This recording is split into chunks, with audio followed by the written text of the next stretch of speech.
My name is Zoe Flood. I'm a journalist and a filmmaker. I'm also a board member of the Frontline Freelance Register, a long-time happy freelancer, I am very happy to be chairing the event tonight with a whole wonderful range of people with wide-ranging experience, particularly reporting on these issues and many others. So just to start introducing everybody, so move the little box here so I can see everyone clearly.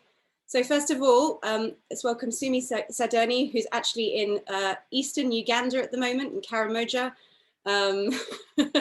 Sumy is a fantastic photojournalist who's based in Kampala, who has been working across a range of issues, but over the last few months, longer than that, into last year, has been covering the increasingly violent and very challenging campaign of Bobi Wine, who is the opponent to Yoweri Museveni in the recent elections.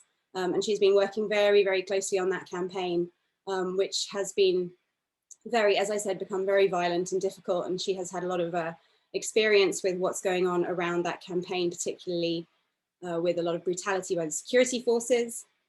Next, I can see Gabriel Gatehouse, who is BBC Newsnight's international editor, is an award-winning foreign correspondent with over a decade's experience reporting around the globe.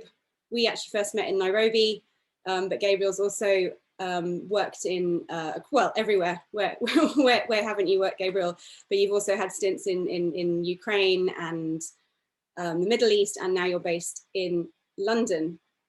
And Sophie Alexander, who is framed by some beautiful yellow flowers there. Sophie is the Washington, DC producer for ITV News.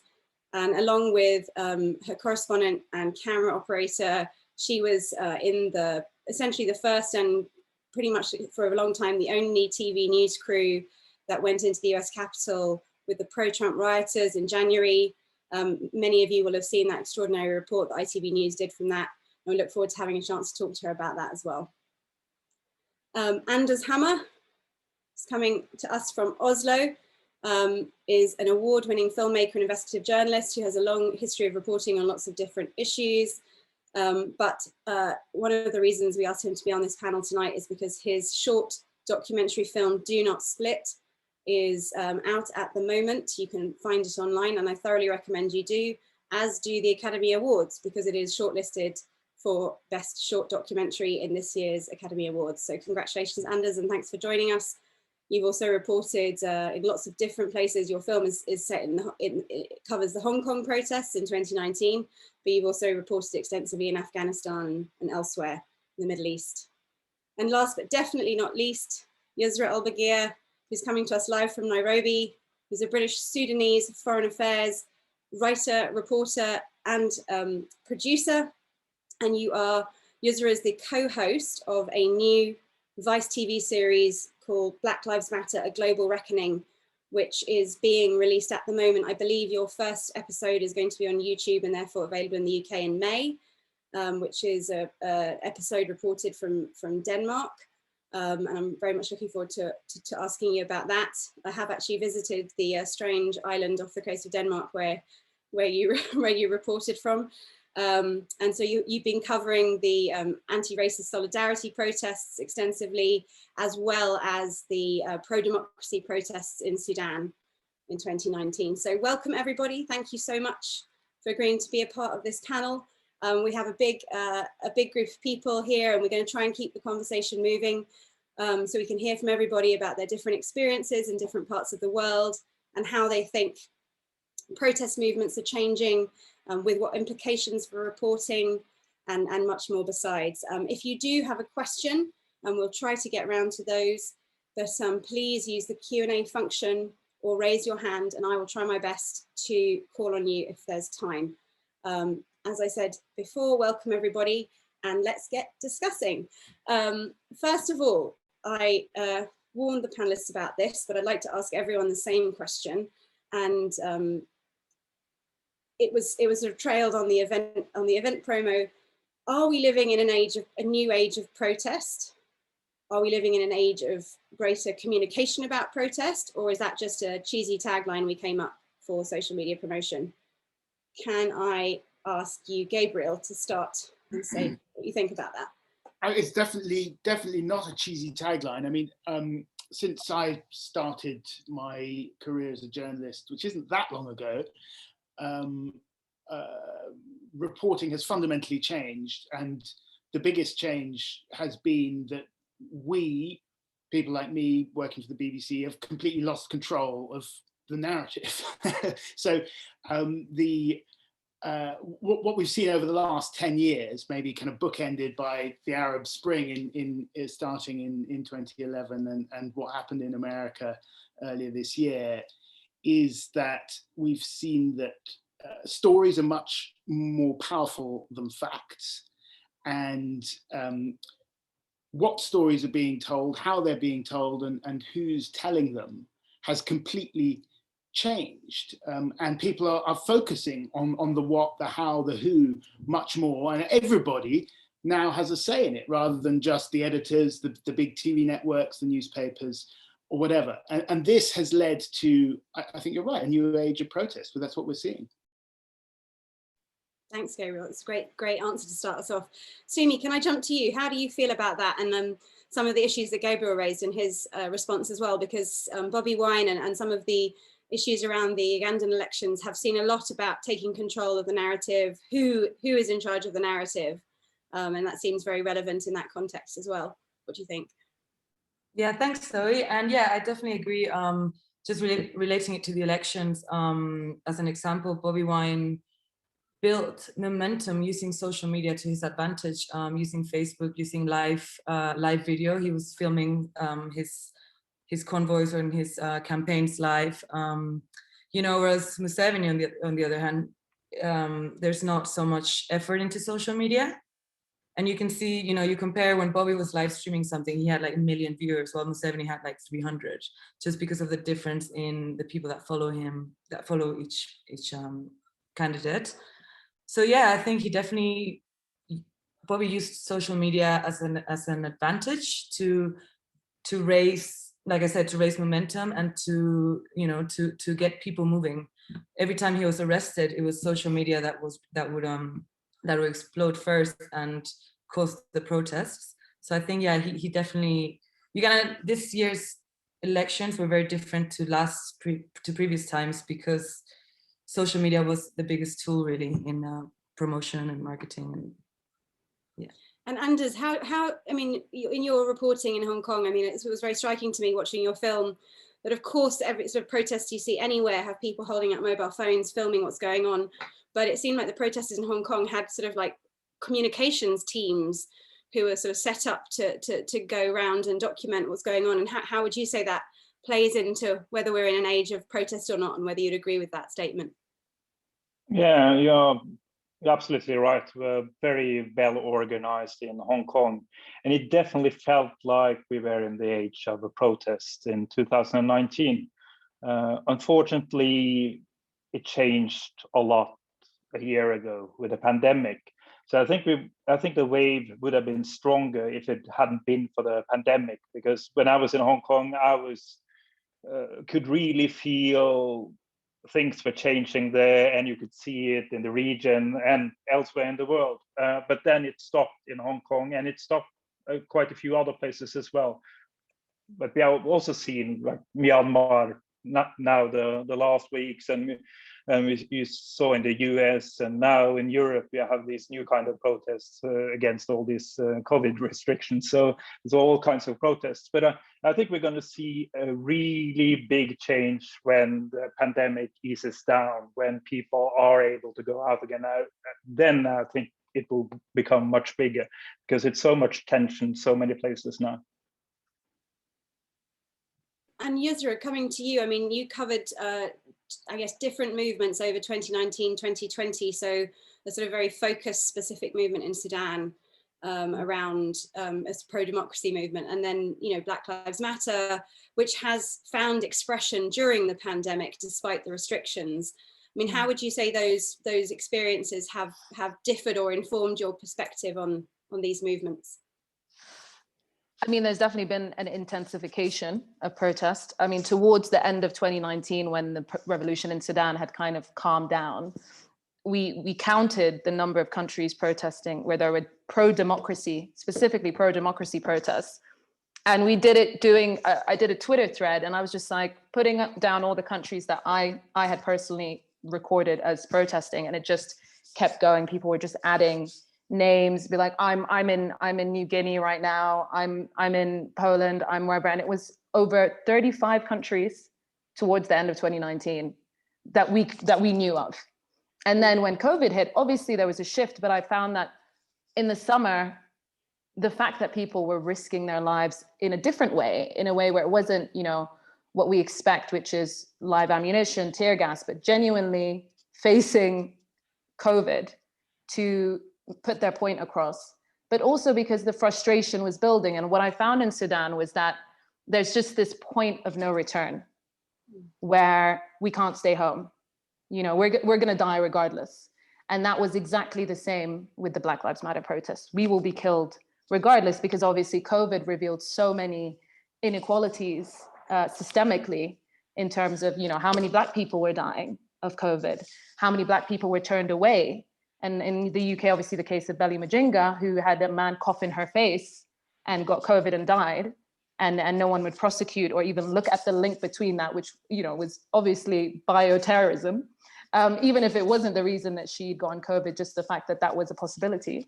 So I think, I mean, we're seeing the same thing again and again, which is, I you know, looking across the board, it's young people increasingly frustrated, feeling muffled despite the avenues that they have for expression, and wanting to put their point across. Thanks, Yousra. That's really interesting. It opens up some areas that we'd love to discuss some more with all of you, sort of about why this is happening, what are the dynamics that are seeing these kind of situations almost replicate in similar but different ways across the world. And you really identified some important trends there. But just before we come to that, Sophie, perhaps I can just come to you and ask you a bit about your perspectives on, are we in a new age of protest, and particularly in the context of having reported extensively across the United States, with that particularly dramatic moment, which some people might call a riot, not a protest, but is still a form of civil unrest and comes from a, you know, I guess a similar place of frustration or miscommunication or misunderstanding as well. Yeah, I think what's interesting, particularly in the last 12 months in the United States, has not only been the volume of protesters and the number of protests, but perhaps the way that authorities and law enforcement officers have reacted to those protests. So, for example, in DC over summer, the BLM protesters were met with a huge volume of National Guard and DC police. And these were by and large peaceful protesters, and they were met with violence and aggression. Yet on January 6th, a huge volume of white, middle-aged-ish, mostly male protesters completely outnumbered all of Capitol Hill police. And the police were woefully underprepared, outnumbered, and essentially just kind of stood back because otherwise they would have been massacred. And I think that was of particular interest to me, and obviously many others in the last 12 months in the States, is the difference in the reaction from the law enforcement. So yes, we're absolutely living in an age of protest, and an age where the protesters are met with completely differing police methods. And on that note, maybe I could just come back to Sumy, because I mean, the situation, and then Anders as well, I mean, and Gabriel, I mean, you've reported in Hong Kong, but the situation in Uganda in the last few months has been exceedingly brutal. The security forces have used such heavy-handed, you know, it's not even a heavy-handed response. That's not sufficient to describe it. I mean, how was sort of your experience of that as a journalist, and how did it affect, or I mean, did it curtail people's desire to protest, or did it actually invigorate their desire to protest? I mean, yeah, it's a good question. I think what I can give you as a really like example right now is that Bobby just was it this week? Yeah, I think it was Monday or Tuesday, Bobby Wine called out for peaceful demonstrations in Uganda. He said, we want immediate demonstrations, peaceful, because it's our right to protest. And, you know, just to contest the electoral results. and nobody went out. Nobody's gone out. Maybe it's people are building momentum slower, but just the fact that nobody, whereas before, even in the beginning of last year, people would protest easier, it was more spontaneous. And the fact that he called out to protest this and nobody's gone out of fear, I think it says a lot about the way that this election period has been handled. It's just fear. And, we've seen so many disappearances, so many dumped bodies on the streets as if, there were nothing. Lots of people are missing. A lot of people are in jail. We've got civilians being court-martialed for no reason. So I think, it's been, heavy-handed is nothing compared. Really unprecedented violence that we've seen. And yeah. And do you think, just to sort of follow up on that, do you think that are you expecting that people are going to remain cowed? I mean, the results have been declared, Museveni's been declared the winner for another term. There hasn't been, the internet was switched off, being a sort of very key detail of what happened in that period. Is that sort of enough to put the brakes on that popular movement in your view, or do you see there's energy still behind it?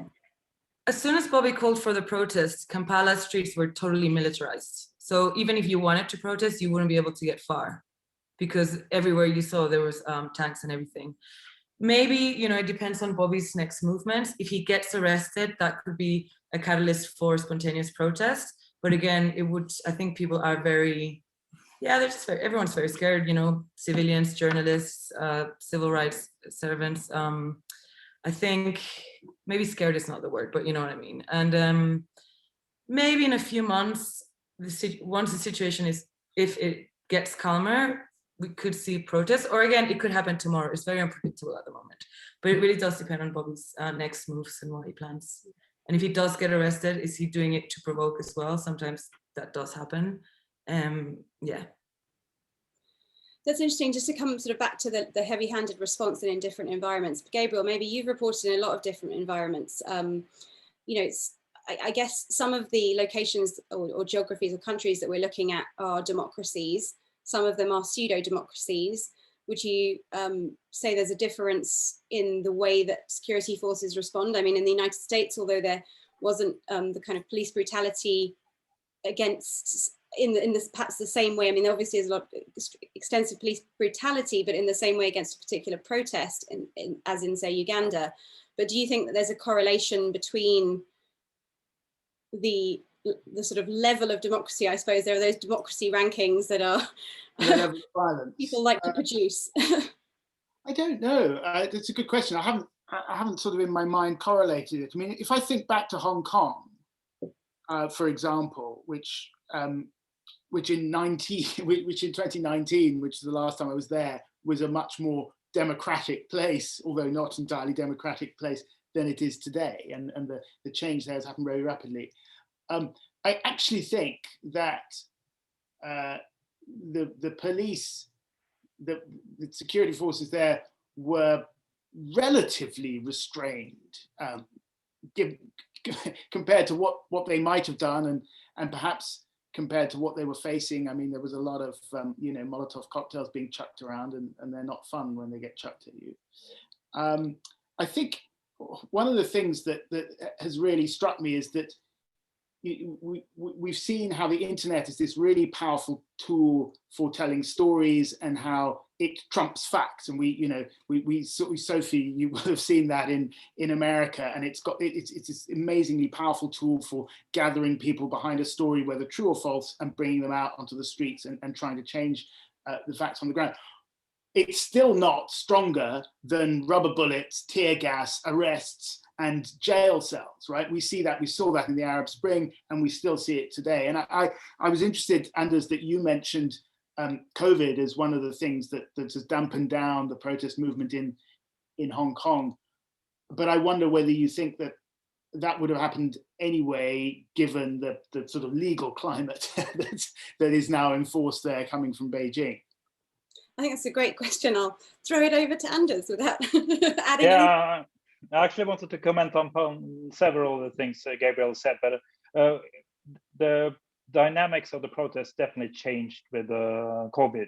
And like they also say in the movie, the protesters were very aware. They heard rumors. I remember we began to hear rumors about this new virus in December 2019 when I was in Hong Kong. So the protesters themselves actually took measures before the government. But then when the government in February last year started making these new restrictions, they definitely aimed them at stopping the protest as well. I don't think there's any doubt that the local government in Hong Kong used this opportunity to try to crush the big street protests, because you had these restrictions in March last year that only 4 people could gather in the streets outside in Hong Kong. And of course, when you have had millions demonstrating a couple of months earlier, that was really a big change. And you also had these ways of tracking people, using the argument of the COVID to track people through the mobile phones. And as you know, there's a lot of surveillance in Hong Kong already, but this also intensified. So the local government was very eager with support of Beijing to suppress the protest. And we saw that with COVID, and then it changed and became even stricter in the summer when they had the so-called new national security law, which really changed the situation in Hong Kong, which has put severe restrictions of the freedom of speech and freedom of press. And we could see that the situation today is totally different from when you and I were there. And that's really sad, because it's such a serious situation in Hong Kong today. We can see that opposition politicians and activists are in prison just for trying to organize an election. And every week now we have new bad news. And unfortunately, this is putting very strict restrictions of any kind of protest in Hong Kong. And I don't think people will be able in a long while to do anything similar to what we saw in 2019. Thanks, Anders. Before we sort of come back to some of the ideas of narrative and who's telling the story, I just wanted to come back to Sophie about, looking at the 2 different types of protests that you've been covering in the United States. And, not all protests are created equal, I guess, in the sense that some may lay claim to the same terminology, but how important has it been for you as a journalist to work out how to describe those differing forces in your reporting? And if anyone wants to chime in after that as well, I'd be really interested to hear your perspectives. I mean, I think both sides in the States have been fueled by rage and anger.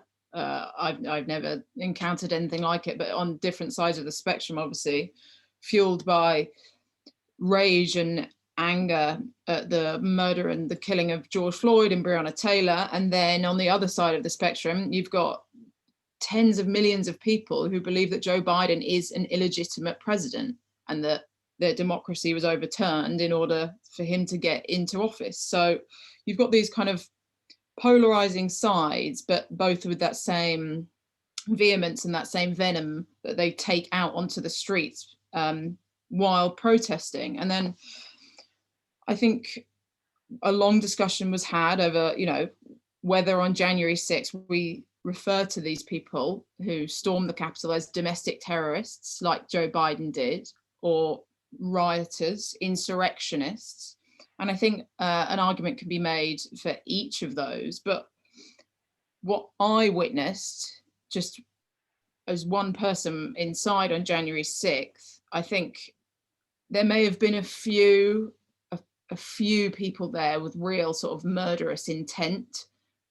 But from what I witnessed and what I saw on January 6th was a group of people furious that their democracy, which is so prized in America, had been snatched from them, and they wanted to make a show that it wasn't okay. So in my mind, those people are not domestic terrorists. If I can chime in, I think that's very, very wise. I remember back in 2011 being in Libya, and we'd sort of settled on this phrase, the rebels. So it was the rebels versus the regime, but getting in all sorts of trouble with the rebels whom I was with in Misrata, because they didn't like the word rebels, because in Arabic it had sort of slightly condescending overtones. As it was explained to me, I don't speak Arabic well enough, but it was explained to me that it sort of was like a rebellious child and somebody who was misbehaving and that kind of stuff.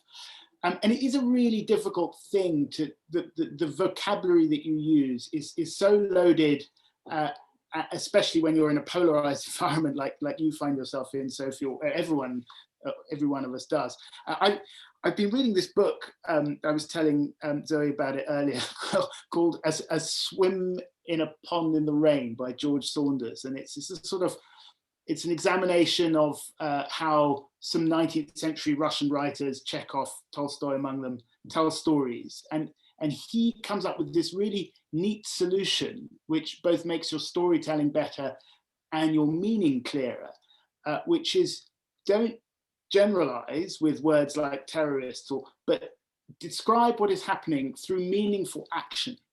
So if you just say what's happening, your viewers will be able to come up with the words to describe who the people are themselves without you having to do it. It's just describe the meaningful action that is happening. People have broken into the Capitol building, or people have stormed Lejko because X and Y. They are saying this, and then you don't need to do that. You avoid that trap.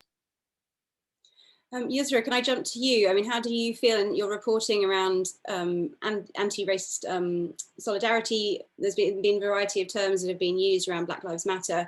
I mean, what has your thought process been around that? And sort of how important is it for you? And how many, also, where do you see people getting it wrong on that, in your view?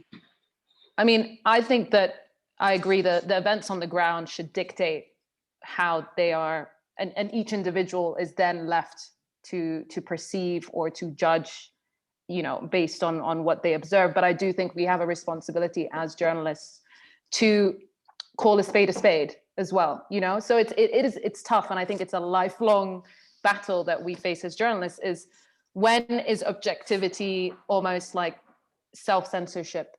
So say, for example, while covering the Sudanese revolution, it was very clear it was a revolution, probably after, 4 months of persistent protests. This was a revolution. It was organized. It had clear demands. There was the forces of freedom of change were a collective internationally that was coming together. But in the newsroom, I was never allowed to call it a revolution.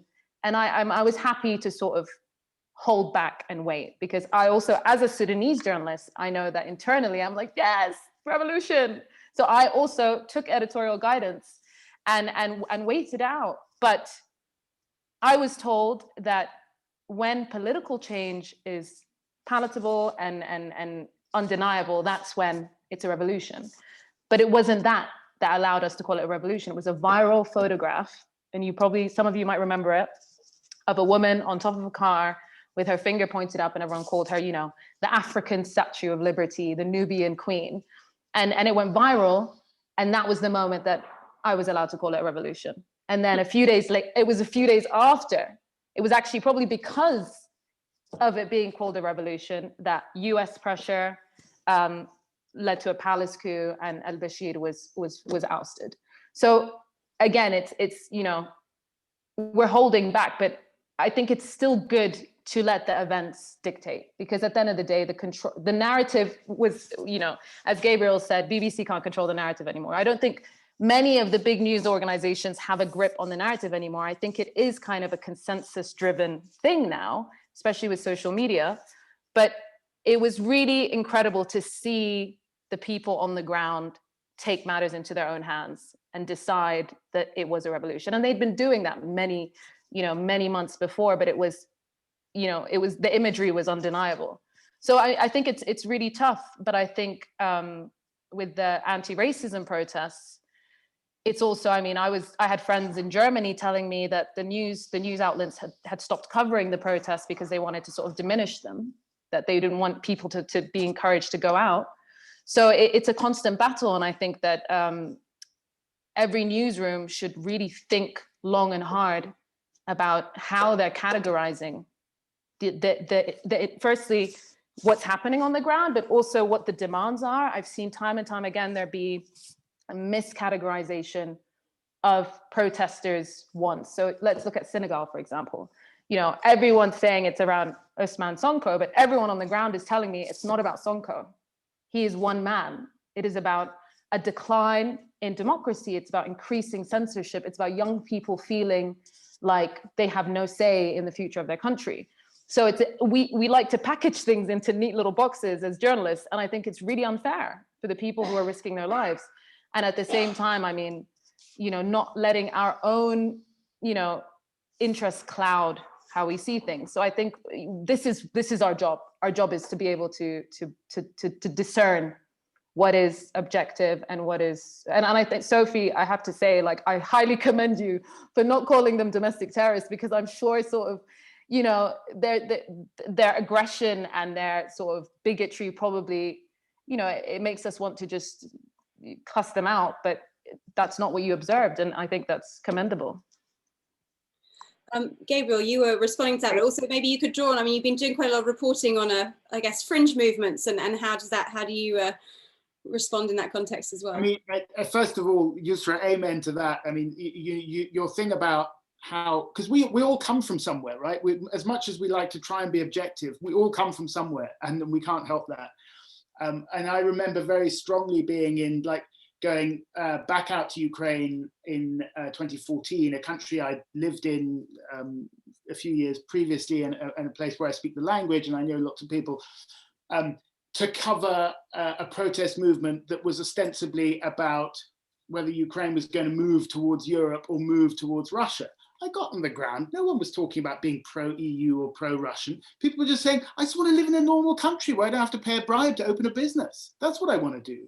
And then you find yourself sort of fielding questions, if you're a broadcast journalist, fielding questions from the presenters. So how do the pro-European camps see that? And then, you know, you kind of have to weigh up, is it worth the wasted time on air to say, well, actually, it's not quite like that? Or do you just kind of go with the narrative and try, you know, but I think you're right, Yousra. It's really important to, given that we all do come from somewhere, to try, and we can't help that, to try as much as possible to listen to what they're telling us and take that at face value, you know, believe people when they tell you what they're doing, for good or for ill, and try not to layer your own expectations over that. To your question, Zoe, about covering the movements that are maybe more fringe, or to put it another way, are less sympathetic towards people like me. That's a really hard thing, you know, and I'm sure, Sophie, you will have really experienced that and struggled with it. I've struggled with it here and in America, you know, when we're covering the right. They hate us, they hate the mainstream media, they hate the BBC. And sometimes, to be fair, they hate us for the right reasons, because they say, you just want to wait till you see someone chuck a bottle, then you want to stick that on the 6 o'clock news. You don't want to give any context. You don't want to tell them about what we're asking for. You just want the drama. And you go, do you know what? You're right. I'm going to try and not do that now. And then you try. I spent about 6 months in 2016 or 17 when Tommy Robinson was doing his thing, trying to find the Tommy Robinson supporter that I could understand, and that I could sort of rationalize and try and understand what they were. Maybe I was just trying to find somebody who was not going to be really angry with me, and I failed. I couldn't. I couldn't find anyone with whom I could build an honest and open rapport, and that was really hard. And I really wanted to, but I kind of failed to do it. And maybe that was my fault. Maybe that was their fault, the fault of the situation. I don't know. But that really meant that I felt like I failed in my attempts to report on them as objectively. I got pushed into being subjective. Thanks, Gabriel. And also, talking about correct terminology, I don't think fringe is actually appropriate when these, you know, there's movements that represent tens of millions. So apologies for that. But talking about sort of navigating both sides, maybe I can ask Anders and Sumy. I mean, in both of the sort of work you've been doing recently, you've been perhaps particularly working with one side, let's say. So you've been following a particular perspective in your film, and as you're sort of following the perspective of the protesters, although you do feature the other sort of perspective, the pro-China protest as well. How did you navigate the trust there? And also, you know, if you're seen as being, I guess, allied or following a particular part of the situation, how did you navigate that? And also in your relationships with the police and so on? Yeah, so in the streets in Hong Kong, there were really three parties. The police, the so-called pro-democracy protesters, and you had the pro-China groups. They were normally smaller, but at certain days they had bigger gatherings as well. In the beginning, it was easier for me to navigate among the police, and I had the idea that I wanted to follow also the police very close. But I had a bit of a different experience than Gabriel, who called them restrained, because I really didn't feel that they were restraining over the months. They got more and more aggressive also towards us as reporters. Mostly, they took their anger mostly out on the local reporters, but also at foreign reporters more and more. And they were accusing us of making propaganda, basically, for the pro-democracy side. And they started pushing us more, and you could see that they were really like trying to sneak up on us and spray us in the face with a pepper spray and other kinds of spray. And sometimes they would also fire tear gas directly at us, which is actually illegal, but they wanted to punish us, and they were really angry over the months, and you could see they were so frustrated, and they took some of the anger out on us. It was definitely much more difficult for me to get close to the pro-China side and the police. They were very skeptical, and they were not necessarily being too kind to me. But I think, and it's also changed, and that was influenced by what they saw in the news. So I had big problems trying to follow them up close, but it wasn't also the main aim. I was following the protesters, the pro-democratic protesters, as close as I could. I wanted to make a very physical movie, and I wanted to just be as intimate and as close with them as possible without stopping their movement. So it was a lot of running, a lot of hiding, escaping, and then I was like following them for days and months. So I don't consider the work I did in Hong Kong as balanced, and I don't think anyone who see the movie will see it as balanced, but there are efforts there, and it would have been very, very difficult to work on all three sides at the same time. And Sumy, I mean, you've had, I guess, a similar, thanks Anders, you've had a similar experience with being quite sort of close to one, you know, campaign in the sort of election process in Uganda. I mean, perhaps you could also describe a little bit for the audience, you know, what that campaign has been like for people who might not know, and also what the consequences have been for journalists who've been following that campaign, and particularly local journalists who've really been in the firing line, but also foreign press have, you know, there's been some real efforts to make things difficult for foreign press in Uganda. And I just wonder if you could explain a bit about how that has been and how you've navigated it. Thanks, Zoe. I think, you know, just kind of to start with, I can speak on a lot of colleagues' behalf, you know, both local and foreign, that at some point during last year, obviously, I guess to the audience, the election campaigns have been going on for quite a while. We could even say early 2020, late 2019. And, you know, COVID happened. So there was a bit of campaigning here and there. You know, we covered Bobby once or twice if he was doing something big. And as soon as that happened, we were all blacklisted to cover Museveni. So in a way, a lot of us were stuck with covering Bobby, not because we just wanted to, but because we had no access to Museveni. I mean, they had like a proper blacklist of journalists that, you know, and I've covered Museveni for 5 years. And suddenly this last year, they became very sensitive to journalists and accused, again, just all of us, I'm just talking as a group, of a bit like Anders, of propaganda. But it wasn't, yeah, it wasn't on purpose, you know. I would have been very happy to cover both sides, you know. obviously, then it happens when you know, obviously we've used the word revolution a lot, but more, I think I see Bobby's cause as more of a movement and, you know, for change rather than what we would say cliche revolution kind of thing. But anyway, depends, you know, that's another thing. But yeah, and obviously, you know, the more you cover him, the more you really get enthralled in it. You know, it's you are witnessing change, and a lot of us then, you know, it is very inspiring, no matter what you think of the individual or the politics. So we did begin to cover him more and more and more, and you know, editors were asking for Bobby. Nobody was asking for Museveni. So at the end of the day, it was, you have to cover Bobby, you have to cover Bobby. And then, yeah, of course, it got to the point that beginning kind of like September, October, journalists were targeted like 100% obvious target towards journalists and civil rights servants, like human rights lawyers. And yeah, it's been a bit of a rocky road. It's still quite hectic. A few colleagues got really beaten by security forces just 2 weeks ago, I think, you know, head gashes. We've had journalists be targeted by rubber bullets to their heads on close range. We've had accreditations revoked for everyone in the country, you know, to the point that they said, we're revoking the accreditation. If you don't get the new ones in 3 days, you are guilty of working without accreditation, and that will be a criminal act. So, you know, it was very heavy, mentally, paranoia. It's been a very heavy period for journalists here, for sure. If that answers the question. Yes, thank you, Sumy. I mean, I've been following what's been happening in Uganda very closely. As you know, I've worked there, and it's been very alarming, particularly the sort of shrinking media space.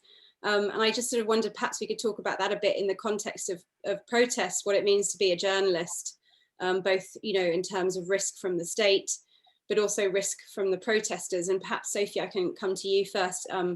You know, I'm sure many of us are very interested to hear what it was like to have that experience, to go into the capital with the pro-Trump rioters, and how you felt in terms of your own, of course, you're very focused on the story and your reporting, but how you felt personally in those moments that you were able to briefly assess it, if you had an opportunity to do so on the day. Maybe it happened afterwards.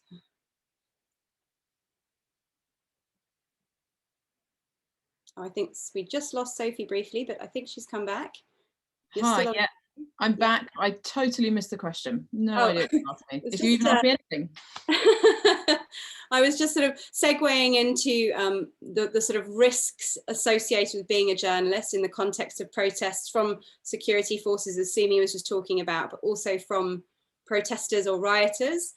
And I was saying that, you know, I'm sure many of us would be very interested to hear what it was like to have that experience, to go into the US Capitol with the pro-Trump rioters, and whether you were able to think about or even to sort of assess the situation that you were in whilst it was happening, or it was something that you processed more afterwards, and what you sort of how you processed that internally. I mean, I think, to be honest, I think compared to what Sumy was just describing, it doesn't compare. You know, I think on that day, on January 6th, despite there being a narrative among the right wing of a real hatred, not just a distrust, but a hatred of the media, as Gabriel said earlier. On that day, on January 6th, we weren't the target. We really were not. The hatred, the anger, that was directed towards the lawmakers in the capital. It really wasn't directed towards us. And actually, being the only TV crew in there, when we tried to grab the people who were inside for interviews to ask them why they were in there, they were happy to talk to us mostly. You know, we came up against aggression, of course, you know, a camera, a boom mic, a correspondent, you know, we stood out. We weren't in Trump hats, we stood out. But on the occasions that we did get a few just quick interviews with the protesters inside, they wanted to tell us why they were in there. They wanted to be heard. And that's what we just kept saying. We're in here to know what you're doing. We want to know why you're doing this, why you're angry. And actually they were, I wouldn't say they were happy to speak to us, but they were fired up. They were passionate. It was in the moment. They you know, and they all kind of said the same thing, that this is our house and they don't get to steal it from us. You know, they really believe, the people inside that day, that a theft had taken place, and democracy in America is prevailed and put on a pedestal like nothing else. Thanks, Sophie. Yousra, in your reporting in Sudan, and as a British Sudanese reporter, how have you navigated the kind of risks associated with being a journalist in that environment, and how has that changed in that period? Just to speak to what my fellow panelists have been talking about over the last few minutes, it's interesting to think of that enforced subjectivity. And Sophie, I'm really curious to know how you think they would have treated a Black journalist, producer, reporter, because watching all the coverage, I was like, I wouldn't go in there, you know, like that's probably more dangerous than me covering the protests in Sudan, where there were snipers in the building, like on top of the buildings. And when I was in Denmark and we covered an All Lives Matter counter protest, you know, I'd go and try and interview people, and they were just kind of like, no, they just assumed that I was political and that I was a part of the Black Lives Matter crew. And it was really, I mean, it was just disheartening, you know, because it feels genuinely like my objectivity is something that I have to fight for and sort of prove. And I did have an interview with the head of a really, I'll just say it, horrific tabloid in Denmark called BT, where we were discussing the case of Philip Johansen, the murder on Bornholm, where just a month after George Floyd was murdered, two brothers, one of whom had known and proven white supremacist ties and had a swastika tattoo, they killed a half Tanzanian man and put a knee to his neck. And within 3 days, the prosecution and the police said that they dismissed racism, and they said it wasn't a hate crime. And I'm speaking to the head of this tabloid who has covered it horrifically, you know, completely dismissed hate crime, racism, but also pounced on allegations of rape by the two brothers that were unproven, unreported. And in Denmark, where rape is extremely difficult to prove, hypersexualized a man who wasn't alive to defend himself. And in that interview, I was speaking to him, and he said, it feels like you want it to be racist, you know? And it was just, I was like, what? Why would I want someone to be killed because of the color of their skin? I mean, it was ridiculous, but it was imposed on me. So I think when it came to Sudan, covering the Sudanese protests, I was very, very, you know, I would say I overcompensated. I tried very, very hard to be objective. Everything I did, I thought 3-4 times about before I posted it, and it was really good training for me. But I don't think that, you know, a white male British journalist would have to do that. So I think, you know, we need to start thinking about that. What is objectivity? And a lot of Black journalists are coming out to speak about how objectivity is used to silence them and make them feel sort of insecure about saying things that are very obvious and that may be seen as disruptive by news editors. And in terms of, you know, your bog standard risks, Sudan was a typical autocratic crackdown on the media. It was horrific. You know, you couldn't even lift a mobile phone without getting attacked by the military. I was personally attacked by the military for trying to film, but luckily they never thought I could be a journalist, so they just sort of let me go without searching my stuff. And I mean, I think the thing that always sort of prevails is this, especially when covering protests in Sudan, because I'm able to leave. You know, I can leave, and I have the privilege of leaving, and this is sort of my job, you know. But it's horrific because you know that whatever you're experiencing is a mere snapshot of those that are protesting and that are sort of dedicating their lives to trying to send a message and trying to make change a reality for everyone involved. So I think it's always going to be risky, both sides of the fence, but I think it's worth covering. Thank you. And Yousra, just to come back to your point about sort of objectivity, subjectivity, and you know how that will change in a I guess a newsroom context. I mean, what do you think are the steps that need to happen for those judgments to stop being implicit in the way that? I mean, I think that there needs to be training around it, where it's not just sort of carte blanche. This is be objective, be neutral. What do those terms mean? And you know, I think it should be, when there are human rights abuses, I think people should be able to say that openly. And I have to say that it took me a very long time to feel comfortable to say these are atrocities. You know, people are being violently killed. I had to think several times about that, because it felt like I was imposing some sort of fear or some sort of judgment or whatever. So I think I just think it needs to be, seasoned journalists need to sit down and think about how things have changed, and think about what tools they want to give emerging journalists when dealing with such sensitive issues, and also who gets to say what. And, you know, for example, when I did my first live from Sudan, I was just like, facts, 1, 2, 3, ABC, this is what's happening. And then Lindsay Hilsum messaged me being like, I didn't feel it. You know, you're on the ground. Tell me, how does it smell? How does it? And I was like, am I allowed? Am I allowed to feel? Am I allowed to? So the next live, I was like, the air is full of hope, and, you know, and that's the beauty of it. You transport people to where you are, and you invite them in, and you should be able to do that in a way that is professional, but also has, you know, compassion and care, and can you know, and empathy for what's going on. And I think that this sort of enforcement of a certain ideal of objectivity is really harmful. And I think we need to think about that. We need to talk about that, and we need to invite people to speak about what they feel is unfair and unjust without being deemed unprofessional. And this sort of just, that's fantastic, Yousra. Thank you so much. Just sort of come back to sort of Gabriel's point at the beginning about, you know, that we're in an age of stories, not facts. So how, as objective journalists who also come from somewhere, as you said, how do you navigate that in this age, and as the kind of narratives are moving in places that we can't always see or understand? I mean, Gabriel, how would you respond to that in terms of? Yeah, I mean, I think a lot of what you said, Yousra, is, in fact, all of what you said, I agree with, and it sort of goes counter to what I was saying about just describing meaningful action. Like, if you're talking about atrocities, I suppose you can just say, well, you know, they lined up 200 people on the riverbank and they shot them in the head, and then they shoved their bodies in the river.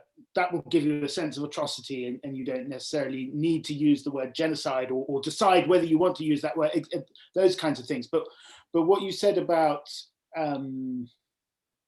you know, the mood of a place, that is absolutely our job as a reporter. It's not our job just to sort of spout facts. You know, that anyone can do that, or, you know, at the end of a wires service. You know, so that is absolutely our job. I think one of the real problems is that since we as the sort of journalistic profession have lost control of what stories are told and how they're told, stories.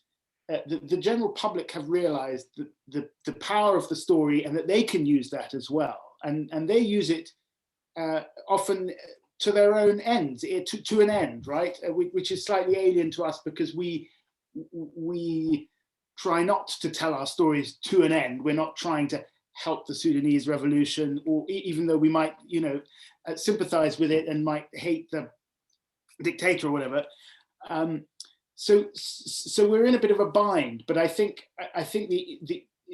the age of where we could be these kind of objective journalists, where we could speak to side A in the morning and side B in the afternoon and give both sides, is over, basically. As you said, Anders, you know, you were following one side of this story, and you can still tell a true story even if it's not a balanced story, right? You can tell a true story from one side of the equation. Then it's up to other people to tell the other side of the story, and sometimes that's harder. But I think we have to recognize that the atmosphere has changed. People see us now as instruments in an information war, whether we like it or not. And we've just got to make sure that the stories we tell are true, and that we're as much as possible not layering our own shit or our editor's shit on top of the stories that we're trying to tell. Anders, I mean, just in response to that, I mean, when you were deciding or considering following the story of the protests in Hong Kong, you've mentioned that you were looking at trying to cover it from all sides, but, you know, how did you ever feel that the protesters saw, the pro-democracy protesters saw you as an instrument, or was it a more sort of, you know, they were already telling their own story in their own forums, in their own way, and you were able to sort of step back a bit from them? I feel I was given quite a lot of freedom when I was working there. Like many of the protesters obviously were happy to see foreign reporters as well. I look very foreign in Hong Kong, and it was very easy to spot many of the reporters in Hong Kong. There was some hesitations at some points because there were a lot of rumors about spies and people who walk around in Hong Kong like I did. And if you start filming people you haven't spoken to and don't actually know up close, they will really react. So you had some situations where people got very angry. I was fine, but I saw other reporters and also other civilians filming protesters that were given a quite hard time because they really didn't like them and then suspected them of working for some sort of intelligence service. So, but for me, it was easy because I knew since I was making a documentary that I really had to work on the axis. So I used a lot of time to get to know certain protesters that I wanted to follow, and it would have been impossible for me to follow and like hide on the top of a roof for hours together with a guy that I didn't know quite well. So I think they trusted me, and I'm also quite easy to check just online. So we had some situations there where I knew they were doing some background checks, and that was the same thing that happened when I was following the PKK guerrilla in Iraq. So, and that happens everywhere. But I was really not having any big problems, but I could see the situation was very dramatic in Hong Kong, and all the young people I was following were like risking their future. They could face a really long time in prison. And then I could also see that I was treated differently than the local reporters. And I could even see that some smaller reporters were treated differently, in the sense that when the police were storming through the streets, they sometimes knocked reporters to the ground just on purpose. So it was definitely a problem with trust at some points, but I think it was quite easy situation to work on at that point. But after, like, everything changed in Hong Kong, I just want to stress that because the situation we're talking about now is so different today. Like the things I was doing when I was filming this documentary would not be possible today with this new national security law, and the people that I was speaking with couldn't speak the way they did at this time. Thank you, Andy. Sorry, I was just acknowledging Gabriel's hand a bit. Like I don't know where I'm pointing there in relation to sort of, but Gabriel, do you want to I felt like you were Sumy? pointing at me. I felt like you were pointing at me. I thought, yeah. One of the points that you raise, Anders, which relates to Yousra's point, is that it's so much easier for us when we're seen as outsiders and seen as not having skin in the game in the story, right? So when you or I are in Hong Kong, it's great because we're visually like not connected to the story as far as either the protesters or the police are concerned. Like we've got a massive signal saying we don't have skin in this game, right? We don't have to say. Whereas you, Yousra, when you go to Denmark to confront an editor about a racist attack, because you're black, he's going to assume you've got skin in the game, and therefore you've got an agenda, right? So immediately your job is made much harder. And I think you know your point about in newsrooms in Britain, you know, if you're a white male, you're sort of presumed to be the blank default, and you can just report on anything in an objective way.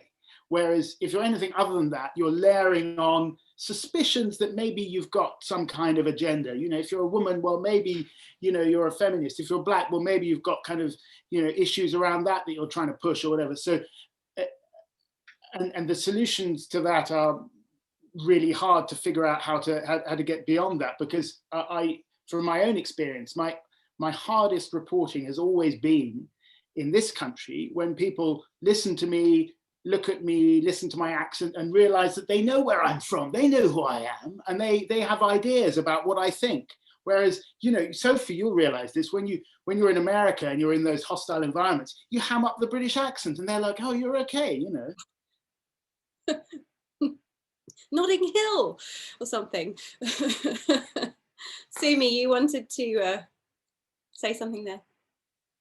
You're still on mute. You're still on mute. Okay. So it's just more like a general question to you. You know, we're talking about objectivity and those days are over. And I agree in the way that like stories should be more personal, 100%, and with more of you as a person, no matter where you're from. But then, you know, we're talking about, I'm just relating it to Uganda because it's what I know, you know, in experience. But you know, even local journalists and all the journalists here, you know, everyone was trying to be objective for safety. Do you see what I mean? Because everyone that was just covering Bobi Wine, you know, like I said, everybody was targeted. So if you're not being objective, you are risking your life pretty much. So it was more, and I don't think it's only Uganda, I'm sure it happens everywhere else, the fact that a lot of people have the need to be seen by, you know, government or opposition and by everyone in the game, so as to save, you know, be okay, kind of thing. I don't know if that makes sense a little bit, but yeah, I think it's quite easy. Like we're talking about, you know, coming and going to a place, but for people that, you know, for locals that live in the place and everything, objectivity is more of survival sometimes, if that's a word, I can use. But yeah, point. That's really interesting, actually. I think it sort of makes me wonder, and maybe I can sort of throw this on to Yousra, but when you were saying about when you can start to describe something as a revolution, it's almost like when a protest is underway, at what point is the tipping point, and at what point are the kind of is the direction of travel clear, and does that then change the way you navigate the different perspectives, be it an autocratic government and a pro-democracy movement? And, you know, is there a moment at which that changes, and how do you discern when that is as a reporter? I think it's about longevity. I think that what news editors want to see is that it's not a one-off protest, you know, just, oh, a group of people came together on a Saturday because a leader was imprisoned, an opposition figure was imprisoned, and they wanted to declare that it was unfair. There needs to be persistence from those on the ground. And I think once the persistence sort of overrides any doubt or any sense of this is a one-off or this is just frustration and people are, then it becomes sort of undeniable. But even then, I think everyone is quite hesitant to I think the word revolution is given such weight and it's historic, it's epic, you know, and people want to keep it that way, I find. And because Sudan, for example, has had 2 revolutions before the 2019 revolution. And so it's happened before, but this, I mean, there were, I would say, 4 big protest waves before the one that actually got rid of Bashir. And you could tell it was different from very early on if you knew the history and if you knew the context, because the economy had hit a point of no return. You know, the middle class was obliterated. And so that is the point in which people can no longer turn a blind eye and have to, you know, take to the streets, and it becomes more mainstream.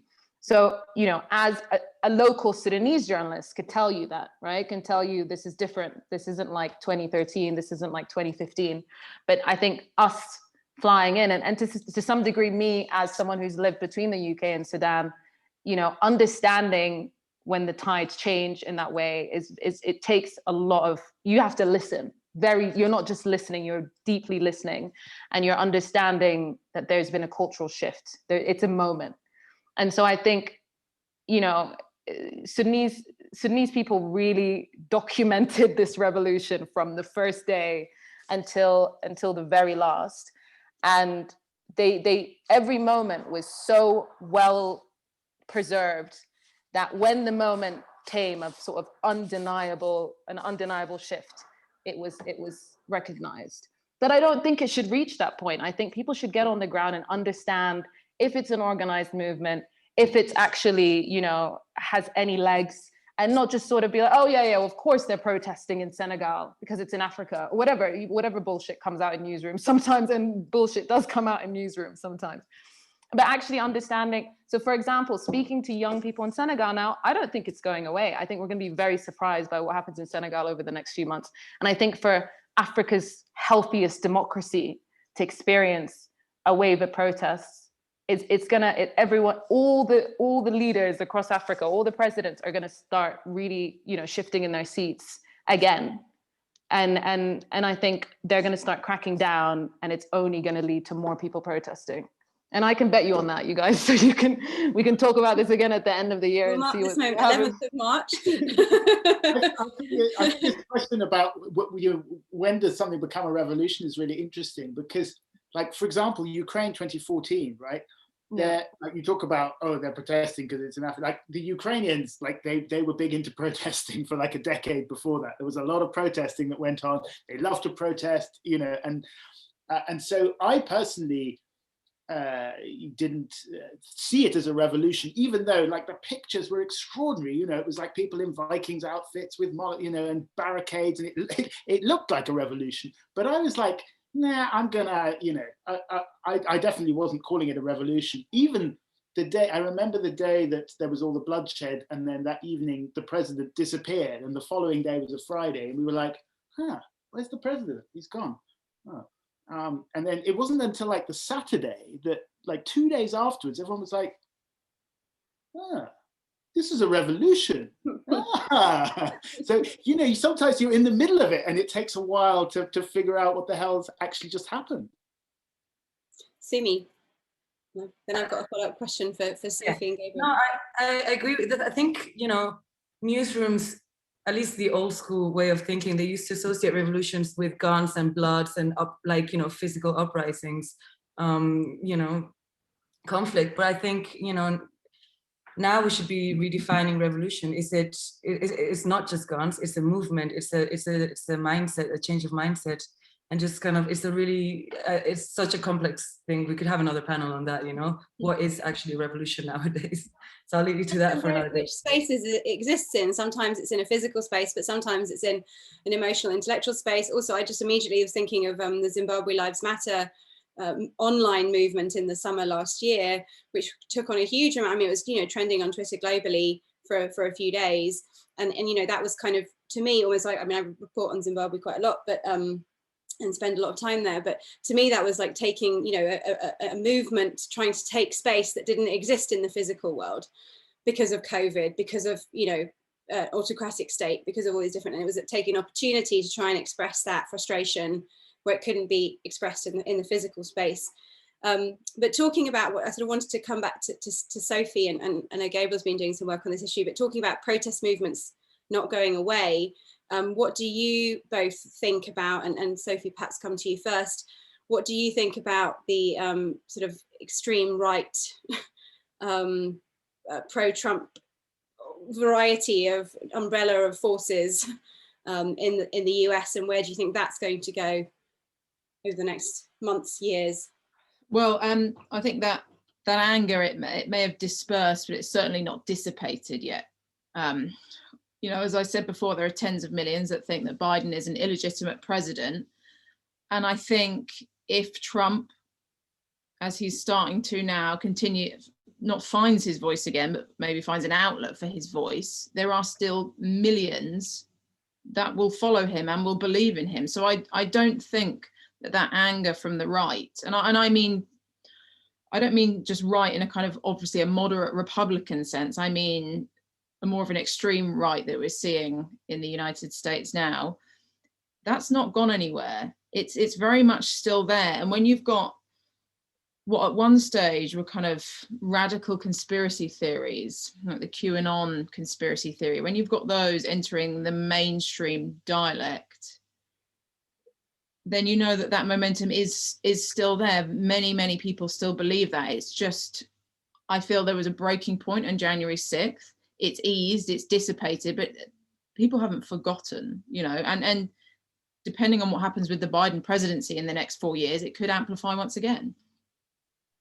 I completely agree with that. I think it will amplify. I think in 2 and 4 years' time, it will be more amplified and it will be stronger than it was before. I mean, talking about this sort of the conspiracy theory thing, and I mean the figures on the number of Americans who believe in QAnon are quite staggering. It's like, you know, way over 50% of Trump supporters. It's like in the 70s or something, and it's like it's somewhere around 20% nationwide or something, you know. And looking at QAnon, you can take it at face value. You can say, well, here's a, you know, crazy conspiracy theory that, you know, Hillary Clinton is the head of a cabal of satanic child-killing pedophiles who's secretly running the country, and Trump is fighting them. And then that's obviously nonsense. And it's like, what do you do with that? But if you kind of extrapolate it a little bit more to its abstraction and say, well, this is a very weird expression of the idea that there's a nexus between politics, finance, and tech that is controlling our lives and not necessarily to our benefit, then you go, okay, well, they're onto something here, albeit in a really, really weird way.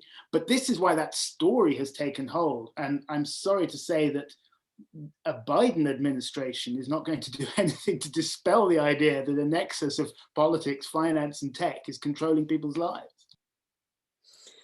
It's an interesting point. I'm going to jump to one of the audience questions here, because it sort of links into the context in which those forces have developed in the United States. Gillian Mosley asks, who should take responsibility if erroneous information leads to violent acts? Is it media outlets, governments, media consumers needing to be more circumspect? Does anyone want to jump in on that? I mean, I personally think media companies should be held responsible for sensationalist stories, sensationalist coverage. Clickbait articles are horrifically everywhere. And I think, you know, rage does lead to a click. It does lead to engagement. And I think a lot of media companies are playing on that. And whether it's subconsciously or consciously, I think, you know, politicians are obviously, you know, planting the seeds of paranoia and cynicism and you know, undermining the hard work of many objective journalists. But at the same time, I think they do have something to work with. And I do think that watching the news nowadays, for every amazing story, there's like 3 sensationalist stories or 4, you know, there's multiple sensationalist, you know, stories out there. And I think that our job is to accurately portray the reality. And if we are giving people the tools of destruction in some way, then we need to be sort of looking inwards, reflecting. Newsrooms need to start looking at, you know, sensationalism as a real thing that they should be training young journalists to avoid, and not some, you know, illusion that's being created by autocratic politicians, because it's not. It's both things are happening. They're not mutually exclusive. Both things are happening at the same time. I mean, Sophie, you've been inhabiting the sort of US media environment for the last year, almost, well, year or so, you know, continuously. And how has that experience been, and what are your conclusions from that? I mean, it's amazing, just the echo chamber on both sides of the media. You've got, you know, NBC, CNN, and then you've got Fox on the other side, neither listening to the other, both spouting essentially the same opinion, just on different sides, and not listening to anyone else. So I'm not surprised that you know, people in the United States take to social media, because they don't want to get their news from one side, they don't want to get it from the other side, so they start looking on Facebook, you know, or Parler, other sources for information. And okay, none of that is verified, most of it's not true, and it's definitely all sensationalized, but there's not really another option in the US, you know. So I think it's really interesting to kind of look at the function of US media and perhaps the responsibility it has for the polarization and the state of the US at the moment. And just sort of, I'll come around to some of the rest of you as well, but in terms of sort of looking back on, I guess, you know, at the beginning of the conversation, Gabriel mentioned the Arab Spring, and that's a sort of perhaps a kind of beginning point in this new era of protest and the role of citizen journalism, people, you know, taking control of their own narratives, reporting, you know, their own stories. How, you know, what would you guys define as, you know, which protests are successful in terms of how do you know, what is a successful protest? I mean, it's something in the questions Carolyn Heyman asked, why did the protests in Sudan lead to a positive result after so many years of oppression? Is a successful protest overcoming a repressive regime? Or are there other forms of successful protest? I mean, and is an unsuccessful protest one that runs out of steam, or has something changed in the interim? And maybe I can just jump to Anders first, because as you said, the situation in Hong Kong has changed radically since you were there. Has that protest failed, or has it succeeded, or is it hard to answer that question? I don't think it succeeded. I think it's difficult to say that the protesters, the pro-democratic protesters in Hong Kong succeeded, because they were fighting to preserve freedom of speech and freedom of press and basic democratic rights. And the situation today is much worse than before, when the protests started in 2019. But I also don't think that the protesters thought they would necessarily win. I think they were increasingly getting more and more desperate, feeling that they just had to fight either way, and they knew that it might end bad, but they didn't have a choice. That was the feeling in the street, and it was really escalating through the months of autumn 2019, and you could feel that the police felt very powerful, and they also became more proactive, to put it that way. They started arresting protesters earlier and in a greater amount. So I don't even think it was the point. I think they wanted to show that they didn't accept that they would lose what they saw as basic human rights, and they wanted to tell the world that, but they knew they were facing an undemocratic China, which is extremely powerful and also very eager to demonstrate it. So, but in Hong Kong, they were talking about waves of protests. So we have had similar waves earlier, and you can expect, I still think, some sort of new wave of protest, but it will be very, very difficult to see it in the same physical size that you saw in 2019, because a lot of the main activists and opposition politicians are now in prison, and anyone who will try to show any kind of opposition in the street will be very fast arrested. And governments, I'm here back in Norway, and many other governments are very hesitant to protest against China, because they know that they will sanction very hard, and it will cost you a lot of money. Does anyone else want to come in on what would be? What you talk about speaks to the question of violence. You know, when I was in Hong Kong in 2014 during the umbrella protests, which were a much more static affair, but also, you know, in 2019, the protesters were not only much younger, but explicitly, many of them, to me at least, expressed an opinion that we tried peaceful protests, it didn't work. This time we need to try violence. unfortunately, violence also doesn't work, especially when you're up against an opponent that is, quite happy to use violence back against you. I was something you said, Sumy, I thought resonated a lot with me, which is about the kind of revolution of the mind versus the revolution of the facts on the ground. Because, is a revolution successful if it overthrows the leader but doesn't change the like Ukraine, right? Ukraine, they got rid of one leader, but they still got the exact same problems, right? They did not change the system. They got rid of Gaddafi in Libya. Did they get rid of a system where power is essentially exercised through the exercise of violence? No, they didn't. Was that therefore a successful revolution? Probably not. Yousra, I think you looked like you're about to jump in. Yeah. Yeah, I mean, I was just going to say that the success of Sudan's revolution depends on who you ask. I think that the economy is still in complete crisis, and people are really, really struggling, even though Bashir, a 30-year dictator, an Islamist military man, is, he's behind bars, but it's not about him, right? It's about what he represents. It's about the system that he nourished and nourished him and is still very much in power, and about the fact that concessions can be easily made and still the people who are most impacted are still extremely vulnerable. And I think it's the same with the Black Lives Matter protests. I think there was a lot of performative activism, a lot of performative concessions, a lot of, show theater from all industries. I mean, we all saw it happening, but was there actual tangible, long-lasting reform?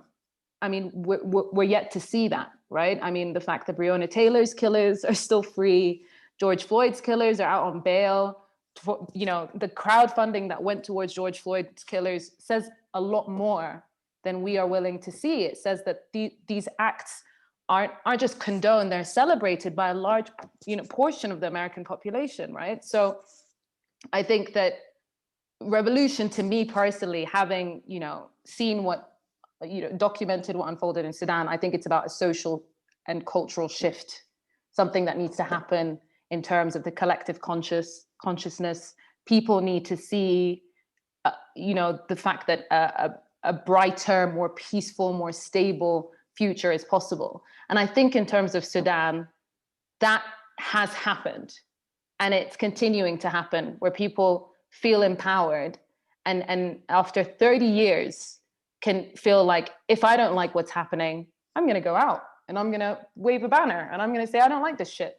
And that actually, for the first time in 30 years, feeling possible, I think is a big deal. And I think that's what actually has kept people going for so long, for the last 2 years since the revolution started, is that even though there's so many disheartening realities, they finally feel like they have a voice. And I think that's what revolution should do. It should make people feel empowered.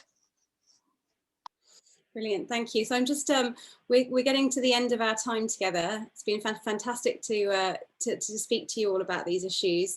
I've just got one sort of particular, I guess, quick fire question, maybe all of you could answer, from Charles Stilianu, who asked, what's the biggest challenge you have had on protest report? Perhaps we could just run around. Is there a particular moment that was particularly, we could come to you?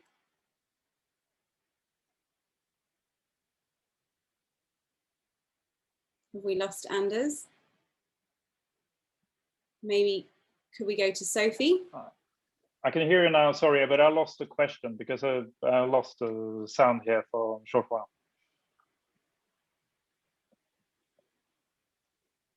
Hello. Anders, are you there? I'm here, but I've had some problems hearing you. If you could repeat the question, please.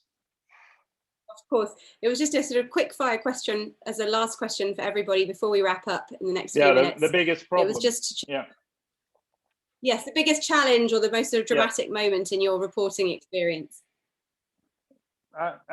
For me, I was filming, so I think the problem was to see when the situation was escalating and still trying to make sense of it with the camera, trying to film in a way that was stable, that could contribute to tell a story that would make sense to people who were not there. So I was trying to capture the intensity at a very high level, and then had to face the challenge of taking care of my own safety at the same time and not putting other people around me in danger.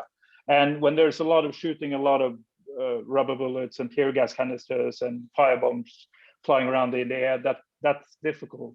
And it can be frustrating because you can lose also, as a reporter, it can be frustrating in the way that it's very, very difficult to capture what's actually happening, because you might not even be able to see it properly because of all the tear gas. So I think that to stay put and to be able, without being a fool and be reckless, that was the biggest challenge at the most dramatic points. There are many, many ways you can answer that question.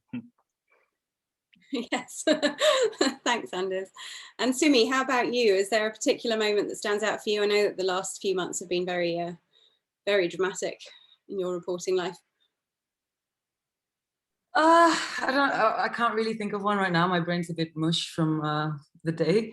But I just think an ongoing challenge for me is just knowing when to stop shooting, just when to stop taking photos. I think not just because of safety, but just for the people that are going through things, you know, for dignity and stuff. So I think, yeah, just ongoing challenge.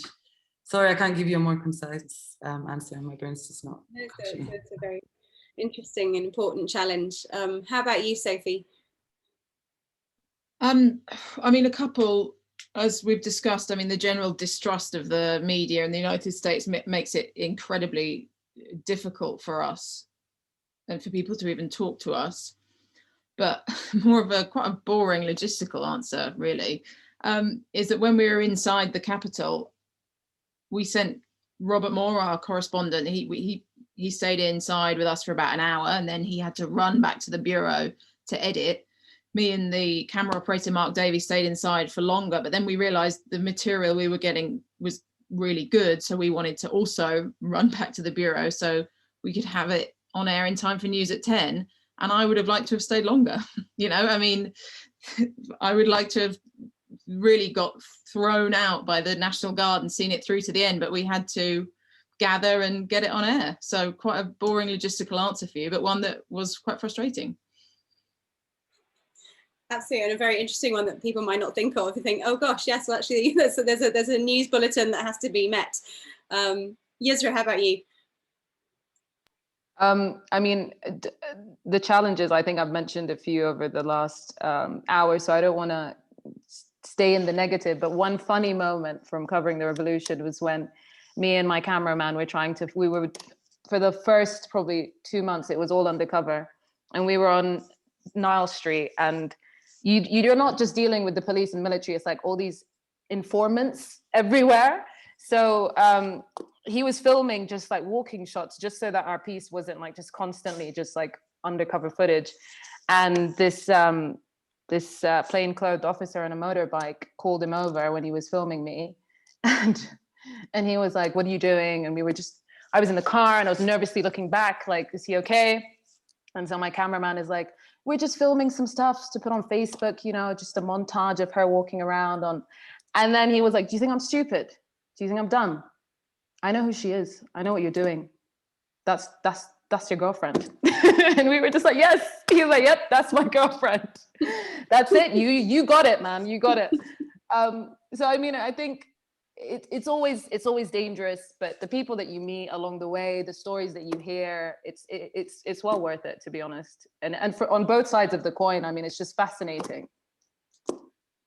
Thank you, Yousra. And Gabriel, for a last thought before I thank you all and release you to the rest of your evenings. I think my internet's gone a bit wobbly, but if you can hear me, give me a sign. Yes, so Sophie, I so sympathized with your dilemma there, because like what could be more frustrating and actually more short-sighted? Like like, okay, stick it on air tomorrow, right? But stay there and get the full story. You know, so frustrating. And that's just the sort of the problem you don't have to deal with, Anders, and we're all very jealous of you for that.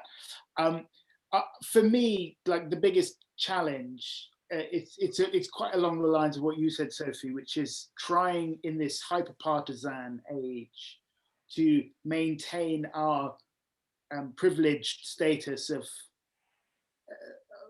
outside observers who are trusted by the people that we talk to tell their stories in a decent fashion. And I'm finding that harder and harder with every year. And I really want to hold on to it because that's the job, but it's getting harder. An excellent thought to sum up on. I think that's a challenge that so many of us across the media are facing, and one that everyone's grappling with and trying to think about. Oh, you've got a moment to add there, Yousra. Sorry, there's just a really lovely line from James Baldwin about how the line between witness and actor is so thin. And I think about that a lot because our job is to be the witness, but we are actors. And how we maintain our integrity is really just knowing when to stand back and when to be the witness, but when to act as well. And I think, you know, you hear those stories of photographers going insane because they've taken this really horrific image and they haven't intervened. And I think we also need to know when to act as well as when to be a witness. And just by being a witness, it's Schrodinger's cat. So there we go. To wrap it up, the line between witness and actor is extremely thin, and we're all working out how to navigate our ways across it. Thank you so much, everybody, for being part of the panel. Anders, Sumy, Yousra, Sophie, Gabriel. Thank you to the Frontline Club for hosting this. Thank you to all of you in the audience for coming along. There are events every Thursday at the Frontline Club in its virtual form. Please check out the website for upcoming events. And thank you again, everybody, for joining this discussion, and have a lovely evening.